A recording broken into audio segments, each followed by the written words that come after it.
Well, coming up on our fifth day, welcome back for another series of exciting conversations. This time we will tackle a very engaging topic on how to engage our students across different majors, how to teach students of different majors and tailor our instructions to their needs. And today we welcome our guests whom you already so well know, and I will name them in alphabetical order. Anna Alsufieva from Portland State University Russian Flagship, Karen Evans-Romaine from Wisconsin-Madison University Russian Flagship, and Svitlana Melnyk from our own Russian Flagship at Indiana University. So guys, it's all yours. Take us into this wildness. Thank you so much. Oh my goodness, тут все свои. Ольга, здравствуйте. So pleasant to have us all here together. We will be talking today about addressing a challenge that I think all of us have in common in flagship programs, in non-flagship programs, and that is how to adapt our teaching, how to develop our curriculum to suit the needs, the academic needs and personal interests of students from a wide variety of majors. So we will have three talks today. Anna Alsufieva will talk about the Russian in the major program at a series of courses at Portland State University in their Russian flagship. And then we will turn over the floor to Svitlana Melnyk, who will talk about Indiana's wonderful array of advanced level discipline-specific Russian language courses and the wide variety of projects students are engaged in there. And then at UW-Madison, I'll talk about our approach in our advanced level curriculum, but more importantly, in order to reach across to different majors through our tutoring. So Anna, слово вам. Floor is yours. So I teach at Portland State University, and I mostly work with advanced level classes. And today I will describe the course Russian in the major, that it's our kind of the course that closes the flagship preparation our students before they go abroad. It's the course that goes for whole academic year. It's called Russian in the major. And some of you who already, first of all, who already was in first week of workshop, where I tried to approach to this complicated idea of genre-based teaching. So you will see something from that talk. And also in a recent ETSIL conference, where was a roundtable about flagship practices, I also described this course, so you can see things that you already know. And I hope that at the end of our three presentations, there will be time when we can more talk. And if you have more questions, just let's think all together. And what I will say today, of course, it's not the only one way how to work on course. There are many options, many possibilities. It depends on your character or your personality or your background and your education. So my education is a philology. So that's why you will see a lot of focus on language. So it's that's will be probably the main theme of what I'm saying today. Just at the beginning, a few very wide, very broad, I would say, perspective, what means a learner-centered approach. And I would think in one level we will have, on one side we will have macro level, which we can look it's a content, how we built our courses, the themes, right, the topics. So we know the business Russian, Russian for STEM. Right now that course, it's, I know it at Indiana University by Molly Blazin, the last name she works on that course. It's also interesting, her ideas. Then we can look at the other approach, like project-based courses. And for example, in frame of Portland State University, my colleagues will have the courses that will be around making films or stage a play, and also the other version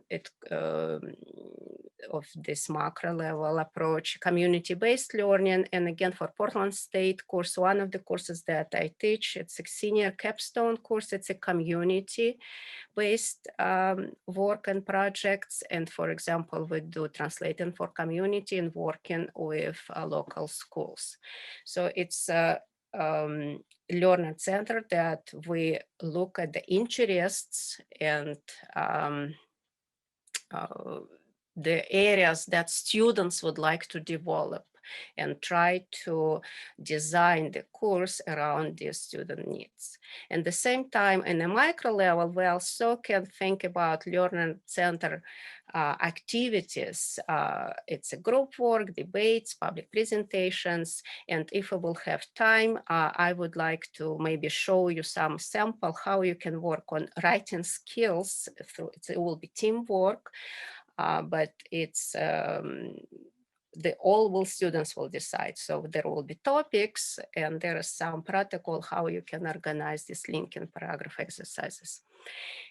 When we decided to teach or worked on our flagship program and thought about courses that students can develop vocabulary and language and for their professional interest in the majors, and we very fast realizes that, for example, we cannot teach them economics or mathematics or biology in Russian. But then was the question, is there something common that will be interesting for students and they could learn all together at the same time from each other? And we came to this idea, the Russian in a major, which we would call interdisciplinary, interdisciplinary language learning. And looking again from the very broad, on a very broad picture, we thought that, well, maybe the genre, the form, the linguistic package on information, this discourse of scientific text, academic text, how does it work? What is there are any important or relevant, significant sides, characteristics of that text, what kind of genres students will see, or they can even try to imitate and work with that, and how we came to the course Russian in a major. I don't know. If we look at the syllabus of the course, then again, the course concludes our learning curriculum. It's a whole academic year. We work in Portland State, it's a quarters, 10 weeks, and course has meets twice a week, 2-credit course. And the course has 3 chapters, 3 parts, and each part has its own. I apologize. I don't know what's going on with my computer. Sorry, I totally lost. And each quarter has a specific theme. The students, they come with different majors, with different interests in future professional development. And at the end of my short speech, I will show you the topics that we have this year. It's that we have 7 students from different majors. And the biggest part of the course, it takes conversation. It's a lot of conversation about what you write about what is, how to define even the topic, how to think about your topic from, again, outside, what terminology you would use, how you will explain some important ideas to people in your field, specialists, professionals, or how you will talk just with a random person outside of your field. So we do a lot of group discussions in the whole group. And the fall, at the end of the fall term, students, they developing, let's say, 5 or maybe 6 definitions for important relevant concepts for their project, for their topic, for their theme they selected. In the winter term, we work on basic genres of academic writing, summarizing articles, searching for keywords. Usually it's interesting conversation, even what is a keyword and how to make that list. Then we work on annotated bibliography and review for article. In the very end, at the last term, students, they working on composition, they research paper and do oral presentation. So this may be again, so in the slides, I will share with everybody your slides that you can look in more details. If we will, so you will see there will be different angles that I approach to course. So even if we would look through the modes of communication, yes, we read, we write, and yes, students do presentations. Twice a year, there is a presentation or Russian Flagship Symposium. In the fall, at the end of fall term, students, if it's not online or even online, we did poster sessions or mini presentations on terminology and explaining your topic, why it's interesting and what you found challenger or inspiring in your area in the field.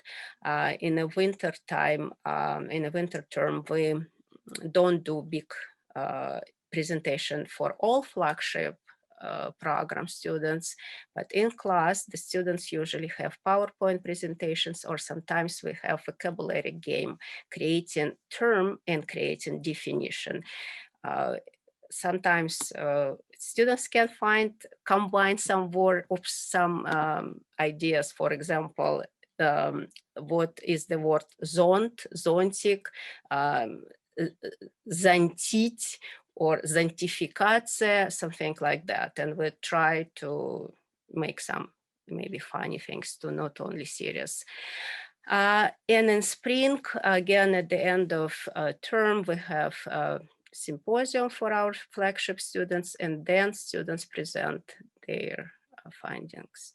We did it online last springtime, and will be again online this time. If we think on how course is built, on what it based, I would say that for what is relevant for a course instructor, it's a genre-based approach to teaching writing. It's Ken Hyland's, a lot of his works and books I used and read to think about what means genre-based approach. Then also with students, we try to look in general in a writing, in a text as an intellectual activity, and what does it mean, text by itself. And of course, again, if it's information, we need to organize that information. How does it work in written text? And also important aspect of the course, we focus on the final product. Students, they working on some project and they know they will need to share their findings, their ideas, and get the questions. And here, what we do in class also, before writing, and even during writing, all these activities that you see, they go regularly in a class. It's not necessarily it goes in the same order how I show. We would compare quite often, let's say, oral and written text, and how we can do this. It could be even used Arzamas portal or Postnauka, and then you can find lectures, because of the lecturer will have prepared oral speech. There is a script, and sometimes I can find the same lecturer or presenter real article published somewhere, and then we can compare. There we see how a person talk, and this we can see how a person write about similar topic. It takes a lot of time to find the samples to compare and analyze the language, what's changed. Here about text, also I will show later exercise that we do for thinking about text from as a metalinguistic level. So for example, here is one of activity we do as a group work, and then we get together, and there are some possible questions that we can discuss in the whole group. And it's interesting always compare with the original, but we will see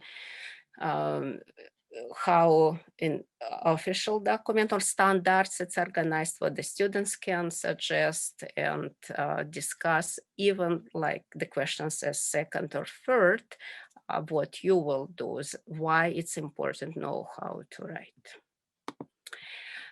In the end, just a few samples how we work on definition, and it looks like the definition is one of the very important in genre, and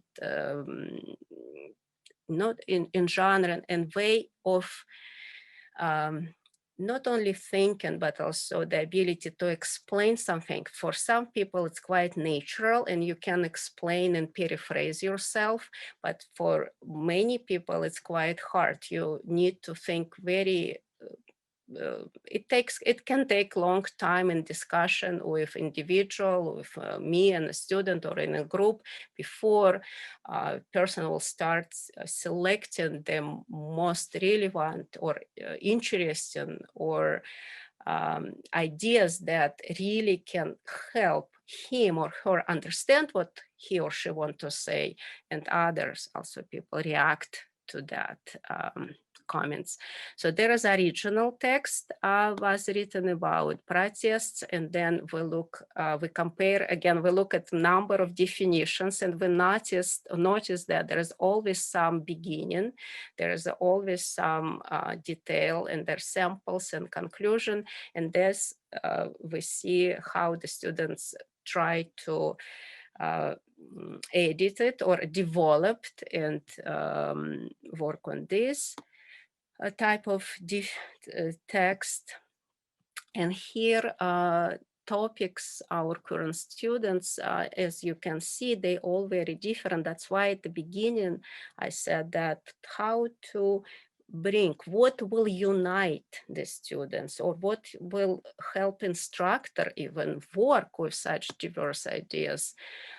For example, one of the way it's work on genres.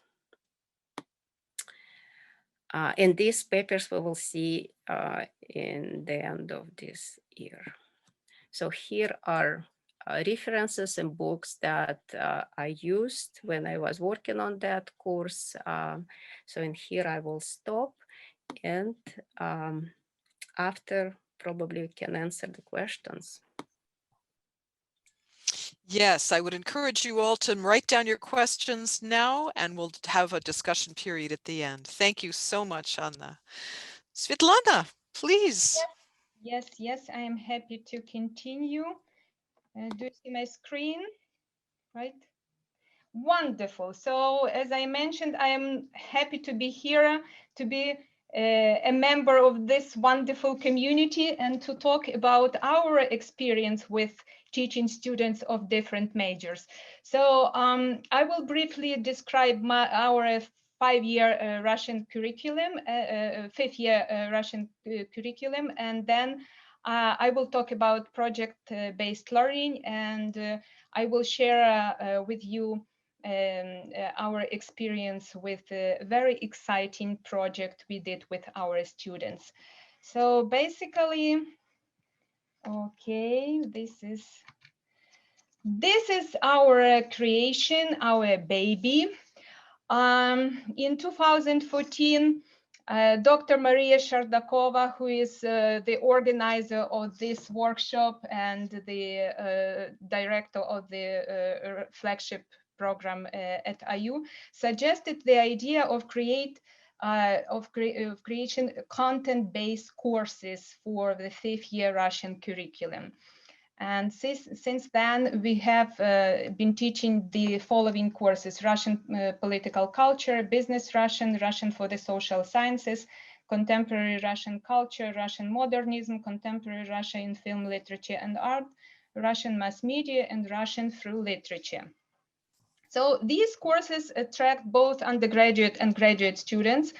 We have developed a 4-semester rotation of different courses, and this is a very viable model, actually. First, this model helps to work with flagship students of different majors and satisfies the learning objectives aligned with ACTFL proficiency guidelines, because we all need to think about ACTFL proficiency guidelines. Second, the Slavic department closely works with Russian and East European Institute, and this rotation model meets the language expectations of master students from the Russian East European Institutes, as well as our graduate students in the Slavic department. So basically, how to create a learner-centered classroom. I will just continue the idea developed by Anya in her presentation. I have already mentioned about content-based courses. Then we can discuss varied topics in those courses, right? For example, in Russian for the social sciences, I include political science, sociology, anthropology, psychology. For the business Russian course, I include written and oral business communication, business and politics, business and ecology, business and creativity, and many other topics. So you can use all, you can continue the list. Student voice and choice basically means that students can contribute to course materials. I always ask students what topics they would like to explore, what interesting articles they would like to discuss, or what grammar points they want to cover. Then we have students' presentations. Regarding presentations, in each course, students have to deliver a presentation, and I believe that you have the same experience with your classes. They select a particular topic relevant to their academic interests or general interests. Task-based activities are also very important. In my business Russian class, I did a mock job interview with real job advertisement, which I found online. And I also did a role play based on model, based on the reality TV show Shark Tank. Have you heard about this Shark Tank? Yeah, that's very interesting experience as well. So we did this with our students. We did the same with, so basically this is the reality show where participants pitch business ideas to a panel of 5 investors or sharks. And those sharks decide whether to invest in their companies or not, right? So we did the same with our students. They prepared their business plans and showed them to the sharks. And interesting that these sharks were not, the invited professionals. They are not just the students from our class. That was very interesting experience as well. Final paper and final presentation, курсовая работа и защита. Again, I believe this is a new experience. We all are doing this in our classes. is another way to contribute to the learner-centered classroom. And as I mentioned, it's a newer information. We all are doing this in our classes. It's just to sum up what we are doing actually. And in addition, we can implement different projects as part of language course. And this is basically, the topic I would like to concentrate on today. I am happy to share our successful experience with project-based learning, as well as very interesting projects. So what we did with our students, we created Wikipedia pages. The student researched, wrote, and published a series of Russian language Wikipedia pages about notable African Americans whose lives were connected with Russia, actually. And a bit more about project-based learning. This model or this approach, project-based language learning in our case, has been widely implemented in the education process recently.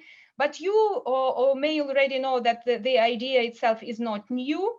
Basically, that's, I would say, like an elevated, a developed idea of learning by doing, introduced by the famous philosopher and American educational reformer, John Dewey. So what is this project-based learning? Project-based learning is a teaching method in which students gain knowledge and skills by working for an extended period of time to investigate and respond to an authentic, engaging, and complex question, problem, or challenge. So we can identify key components of this process. First, students work on a project over an extended period of time. They're engaged in solving a real-world problem and performing a real-world task. And they apply their skills and develop new ones by creating a socially meaningful product. And that is very important, socially meaningful product. Research, recent research, mostly last 20 years, I would say probably even 10 years, shows the benefit and advantages of project-based language learning for students in improving language skills and motivation for studies, improving communication and problem-solving skills, and even increasing job satisfaction, which is very important, yes, because we need to work on what we like. There are several institutions which develop standards and I would say criteria for project-based learning.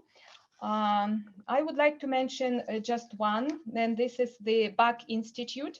And the Bach Institute created this gold standard project-based learning. This is the model. So the gold standard project is focused on student learning outcomes and includes the following essential project design elements: a challenging problem or question, sustained inquiry, authenticity, students' voice and choice, reflection, critique and revision, and public product. And our project is designed with all these elements and meets the gold standards, I would say. Both the topic and the task were challenging because writing a Wikipedia article requires the students increase their proficiency in Russian, as well as improve their research and writing skills. Then students conducted sustained inquiry using the target language. They did their own research. They constantly consulted with their instructors and their peers in the target language. They used research skills from the very beginning to the very end of the project. So authenticity is very important as well. The working with authentic text was a requirement for the project. And students' voice a choice means that that was a student-centered project. Students were encouraged to choose a person from a provided list, as well as to choose their own source of information. They had the opportunity to provide their reflections in a questionnaire and during the final mini conference. The students' work was evaluated through instructors' assessment, peer assessment, self-assessment, and revision. And finally, they created a public product, which was a Wikipedia page. So a very brief backstory. So I have been approached by a Slavic librarian and a colleague of mine, Veronica Trotter. You probably know Veronica. And Veronica, that was 2 years ago in 2018, and Veronica wanted to create Wikipedia pages about African Americans whose lives were connected with Russia. And her first inclination was to write articles by herself. And then she thought that that would be much more beneficial to involve advanced Russian students to the project. So that was a great idea. I like it very much. I was very enthusiastic about this, and we started planning this project as a part of a regular language course. So you may ask, why Wikipedia?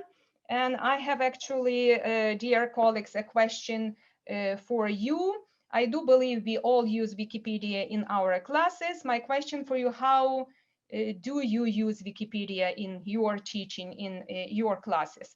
And I have to admit that I use Wikipedia and I encourage my students to use Wikipedia. And I will give you just one small example. It happened last semester. So my students were writing about their favorite, their hobbies. And one of my students was writing about her favorite ballet. It was Щелкунчик. And she wrote that her favorite part in Щелкунчик is Танец сахарной сливы. And you already recognize that that was just a direct translation of Sugar Plum Fairy. We know that it's nothing to do with sliva. It's just Танец феи дрожжи. But my student didn't know that. And right now, I encourage my students to check all translations with Wikipedia. So Wikipedia, it's a great source of information. There are advantages and disadvantages, right? The advantages are that this is a very large source of information, probably the largest source of the free information, which is free. One of the most used websites in the world. It's constantly updated and anybody can edit it. And disadvantages, anybody can edit it, right? This is not scholarly, kind of skepticism in academia. Quality of the articles varies significantly and information is not always verified. And there is another line of criticism of Wikipedia, which is more relevant to our today's discussion, and it's racial and gender bias. So we view our project as a modest contribution to the rectification of this Wikipedia's neglect. So of course, this is just drop in the bucket, but at the same time, we are raising awareness in this issue, and I think it's a very important to talk about this. Okay, so about the project itself. So the project was conducted twice, first in the fall 2018 in a face-to-face environment. The second stage was last semester and in the fall 2020 in online format using a Zoom platform. So the project consisted of several stages and it counted as 25% of the final grade. It's very important, I think, to give students some credit, right? They have to know what they are working for, they work for. The project consisted, so these are our stages, list of sources and outline, first draft peer review, final version of the article, uploading and creating the page on Wikipedia, mini conference, a final oral presentation at this mini conference. And our final product is 19 Wikipedia pages created by our students. So I would like to show you just one. This one is Oliver Golden, and I am happy to inform that this article was created by our Clara. Clara, hello, who was my student in 2018 and who created this particular article about агроном-селекционер, хлопководство в Узбекистане. That's wonderful. So look, биография, юность, жизнь в СССР, and you can see the примечания, the big list of target language sources. And let me demonstrate the second article. This article was created by one of our flagship students last semester, and it's actually a huge article. So look, so it's a big portion of the job. Yes. Okay, wonderful. So at the end of the project, we organized a mini conference and distributed a questionnaire where we asked students to reflect on their own work. So here, as you can see, some student testimonials from the questionnaire, and I am very happy that these testimonials are really very positive. They liked the project, they enjoyed learning about the topic and the people. It was an interesting experiment for them, and I am especially proud of this. It was very useful in synthesizing all the aspects of language learning. So that was a very interesting and encouraging, I would say, feedback. And regarding the project, I have a question for our discussion. What projects can you do in your class? I would like to say that probably the best idea in this project-based learning approach that this approach can be easily adapted to various languages, to various topics, to various modes. It can be offered online. It can be offered as a hybrid courses. Probably the most important thing that it can be adapted to different levels. And if you want to explore this opportunity, here are some examples for you. For the beginner level, you can do with students a poster for a language event, a wall newspaper, creation of materials for a local school community event, promotional video in the target language. For the intermediate level, it can be language event in a local school, booklet in target language about university, your department, town, city, interviews with members of local community, meetings with members of local community, poetry readings.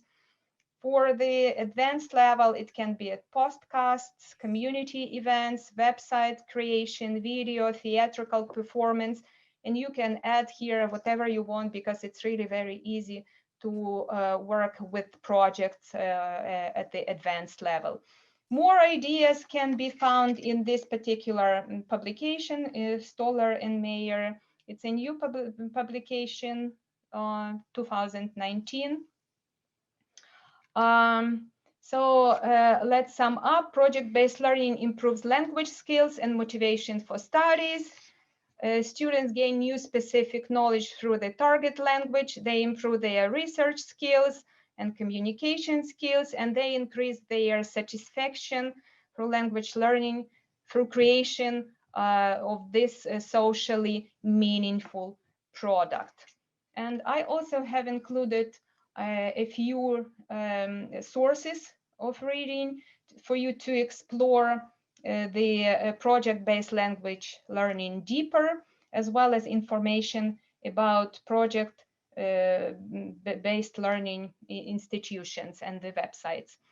And my final remark for you will be that project-based learning is an interesting, fun, and engaging activity, and I would like to encourage you to implement this approach, this method in your classes. Thank you, and I will be happy to discuss all questions with you during our discussion. Thank you so much. Fascinating, fascinating ideas. Thank you very much. My presentation will be super brief. There we are. Make sure I've got the right one up.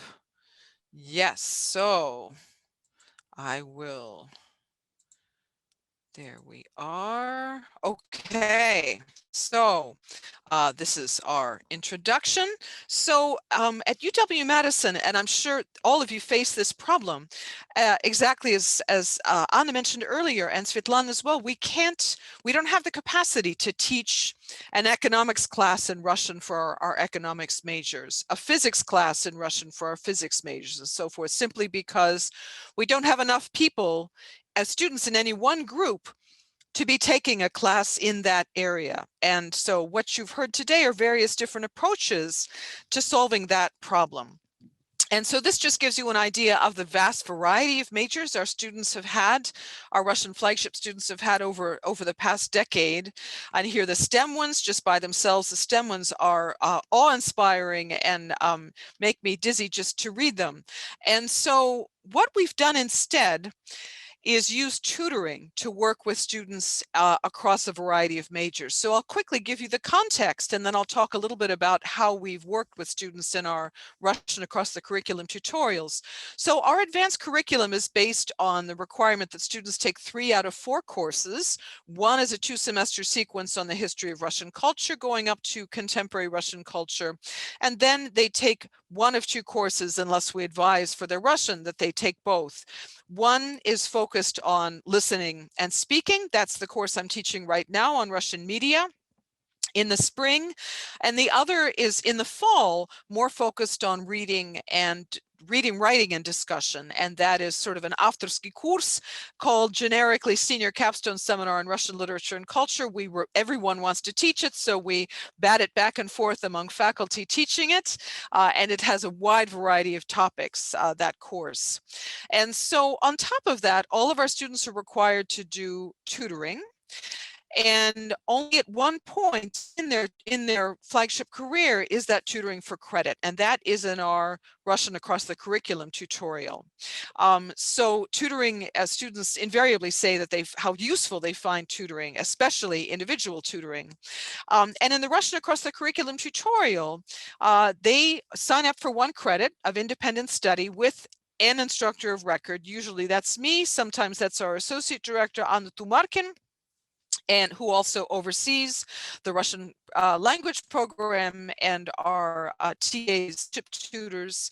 And so the students tell us a semester in advance what they would like to work on. There's a form they need to fill out, a Google form that they turn in to our assistant director, and then we look at that list a semester ahead so that we have time to figure out whom we could assign them with as a tutor.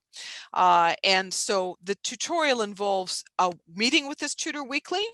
And then the end of the tutorial is a 5-page paper in Russian on this subject that's turned into the course instructor of record. And they're welcome, of course, to be consulting with their tutor in preparing this paper, as long as the result of the paper is their own work. So we encourage them to think about potentially linking this as sort of an extra credit component. I mean, not extra credit, you know what I mean, an additional credit component to a course they're already taking, or potentially to a past course they've taken, because usually by the time they're doing their Russian across the curriculum tutorial, say they may want to do it on some area of economics. By that point in their economics major, they may be doing something so specialized, say, for example, game theory, that they may no longer, at this point, not be able to write in Russian about something that specialized. So they might want to consider a more general topic back from the macroeconomics course they took a few years ago. So they could be taking inspiration from past courses, or they could simply be doing something that they're interested in. And one of the topics I'll mention is just that. It has nothing to do with the student's major, but just something they wanted to do. So Who are the tutors? The tutors tend to be either a graduate student, because we try whenever we can to hire as a tutor a graduate student in that area. Our Russian area study centers are always, I'm sure at all of our institutions that have these, are able to help us find someone. Other than that, by word of mouth, we try to find in the community, which also is commonplace in any university community, a Russian language speaker in that area, a physicist who speaks Russian, an engineer who is a Russian speaker, and so forth and so on. So forgive me for the absolutely dizzying list, but over the past decade, we have had a wide variety of topics in these tutorials, from Russian linguistics, literature. I think we have in our audience today one of the past tutors who has overseen these projects in literature, history, theater, politics, foreign policy, religion, music history, something going on in recent history on music censorship. On now that we're sending our students to Kazakhstan, we've seen papers in Kazakh morphology, Kazakh history, Kazakhstani healthcare, language policy in Ukraine, Ukrainian history, history of science, agricultural economics. A student wrote some years ago on the economics side of quitting smoking, on film, various aspects, lots of papers over the years on oil, biofuels, HIV/AIDS in the former Soviet Union, on nuclear policy, on nuclear reactors, their structure, on viruses, funguses, and the last one was on a purely non-course related interest. A student wanted to write on fermenting practices, on kvashene everything, and far, far, far more. So this gives you a sense of the breadth, which is why the tutorial system has worked well for us. Something I've learned today, and something we've learned from our peers, is that what we need to build into this, what we haven't yet had, is an oral presentation component to these tutorials. So that's something that we want to add in the future. We've had interinstitutional Russian flagship student conferences. Our students sometimes present their work either in English or in Russian at UCLA at their conference, which will be taking place soon. I see the recent program posted for this year's conference mostly are usually papers in English, but I see among them a student paper in Russian, which I think is a wonderful idea too. So that's something we definitely need to plan for the future. And so I will stop sharing at this point and bring us to discussion and go back to Svitlana's question about how you might implement the ideas presented here today in your own program. Might tutorials work best for you? What kinds of project-based learning, service learning, I think has been one of the really interesting topics that's come up in both prior presentations today, and what kinds of ways, aspects of what you've heard today might you implement in your own courses. So I will open up the floor for discussion, for us to talk about questions you have about what's been presented today, or ideas you have about what you might do in your own courses. So I will open up the floor, with many, many thanks to my colleagues. I really like the idea about pitching mentors, right? Like for the, like in Silicon Valley. It's really great. My background is in economics and business, so I just really like this idea. I surely will implement it. Thank you for this idea. With regard to the Shark Tank, that reminds me idea. I know the Flagship Technology Center has used the Shark Tank approach in deciding what technology projects to sponsor through the Flagship as well. So I think that's certainly an approach that's been used not only in our academic programs, but by the Technology Center as well, which is really wonderful. Other thoughts, questions?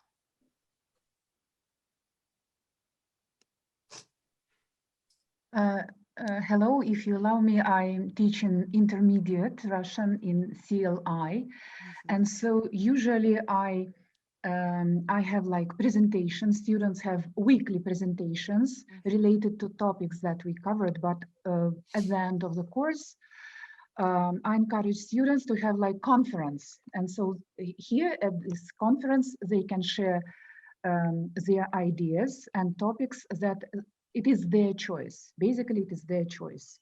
And so I guess it was very good experience for students to share their ideas and to use the material and the language that we covered during the course. So I also use this kind of work. Thank you. Thank you very much. Other And questions, thoughts, please? I teach at San Diego State, and we also practice inviting different scientists and authors who are Russian speaking to our classes. So we did that a couple of times, and that's very interesting for the students to see that aspect and the people who are experts in those fields. So we practice that as well.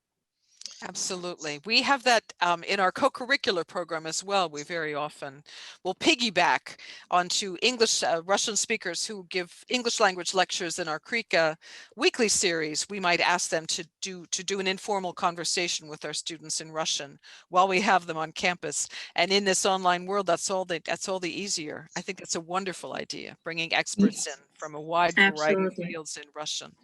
And it's nice that you guys have so much flexibility in creating so many wonderful courses.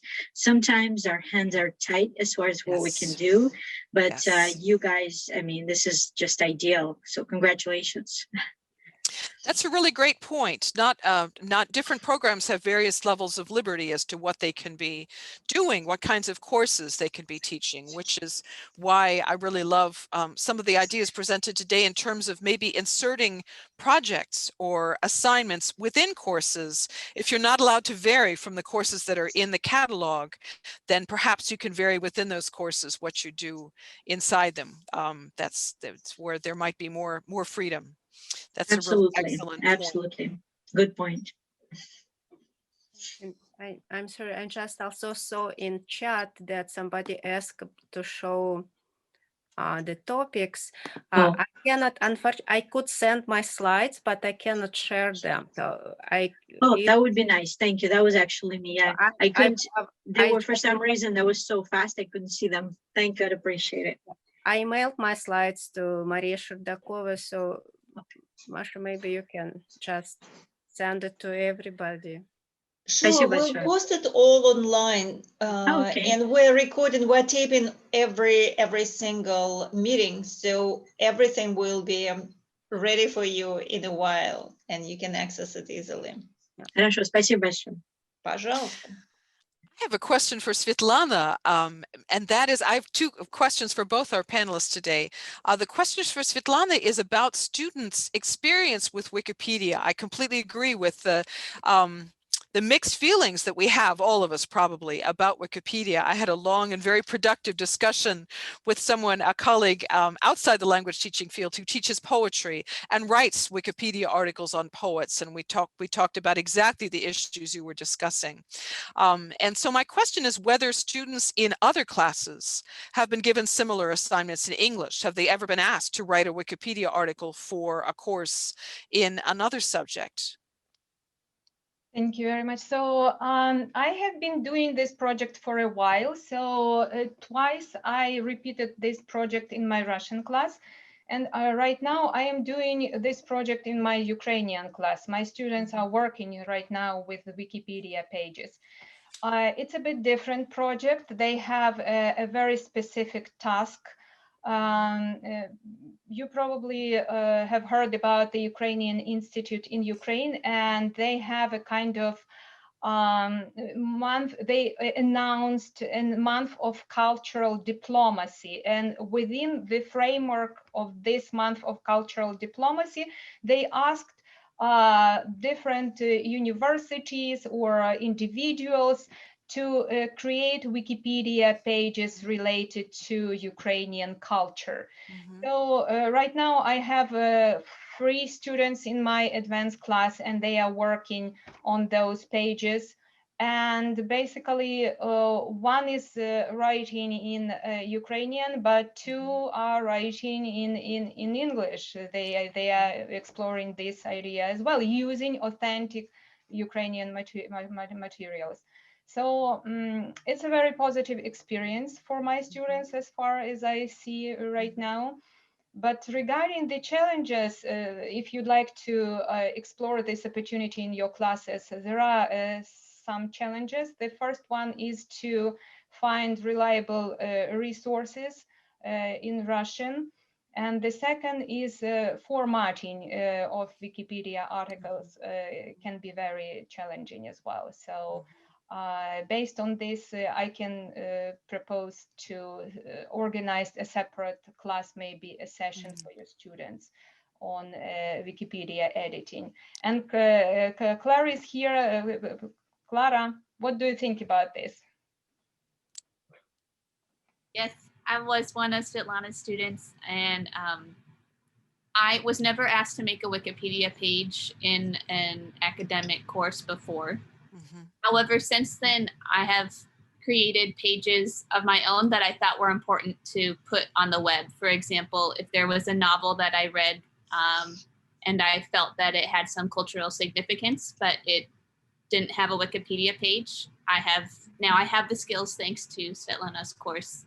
I felt comfortable doing that in English. That's fantastic. Thank you. Paulina, I see you have a question. Yes, thank you. I have actually two questions. So the first one, I think, goes to is for Svitlana about project-based language learning. And my question is, do you have experience in having students of different levels work together on a project? For example, first and second year, because this is something that I'm interested in, and I understand this probably will require a lot of work upfront, creating rubrics and stuff. So this is just one question. And another question about service learning and community-based courses that I think Anna talked about in her presentation. So what would be your advice? Again, this is something that interests me greatly, and I think that's exactly where we can meet the needs of the students. How to initiate conversation with community, how to find how the needs of the community could be bridged and the needs of the students could be bridged. If we have questions, if we have time, I would be very thankful. Thank you. I will start because my question was the first one. So thank you very much for interesting question, Paulina. Unfortunately, the answer is no, I don't have such experience. It's an amazing idea to try, probably to involve like students of different courses to work on one project. And I will be thinking about this. Thank you for the idea. That's great. Anna, I was so excited about for both of you, the service learning component as well. So I'd love to hear too. My question was just the same as Paulina's about how to reach out and initiate for service learning projects. It's a very good question, and I can say probably many things. The first, how to find partners to work for internship. Portland city, so it's a big Russian-speaking community, and we have Russian immersion, dual Russian immersion programs at school. One of our partners, in whom we work for many years, is the Russian programs at school. So my students, so not my students, it's one thing. So as a faculty, we work with the teachers at school, at elementary school, middle school, and high school to develop a K-12 curriculum, and it's was done 5 years ago.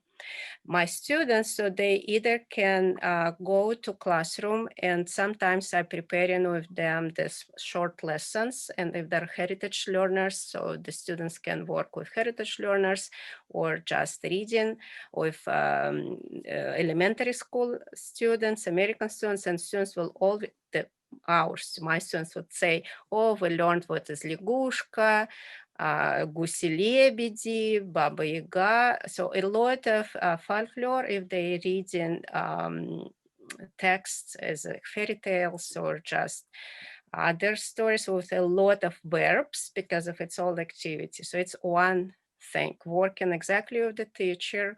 The other thing we did, we translated several books, or even wrote one book we wrote for school students and in Russian, and illustrated, and then in collaboration with Portland State Hooligan Press, it's the student-run publisher house, let's say. So we published this book, and my students came to school and they read to kids, the school students.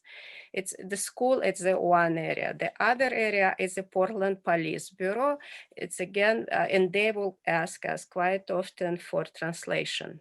And the project that we did 2 years ago, and it took 2 years, we translated Oregon driving manual. So it's done by our students. And so I will say by me, but it's by ours. It took us 2 years. And Police Bureau would ask us, although I know that now the word police people don't like and we avoid, but still this institution exists, and they ask for help for, let's say, about driving, because of a lot of crashes and accidents were done by Slavic speaking drivers. So then other thing is a social service, and we work with a medical company that works, it's called Project Now. It's for low income families in different languages. They needed Russian and Ukrainian. The Ukrainian population dominate here even more than Russian speakers.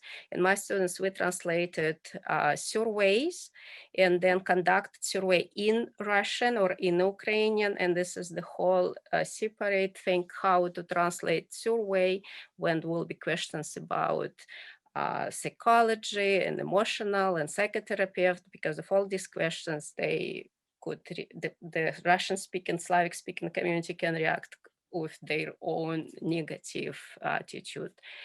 So when we work on such projects, let's say translating survey. So first, of course, we will need to find models and model text. What is the survey? How the survey, the format, the style. Then we will look at the cultural context. So how we translate the words that will understandable, not only convey information, because of that's one thing. The other thing, it should correspond to the mentality, to the expectation of the people whom we translate for. So that's the other big question that we will talk about. And then the other, whom to belong this translation. It's kind of cultural anthropology idea. Who is the writer or author, or if it's a group of us, so it's our communal work. And usually I ask somebody from community to read, just independent readers, just read what we translated. We did with survey, and the same with Oregon driving manual. So I found people here in Portland whom I would trust their opinion.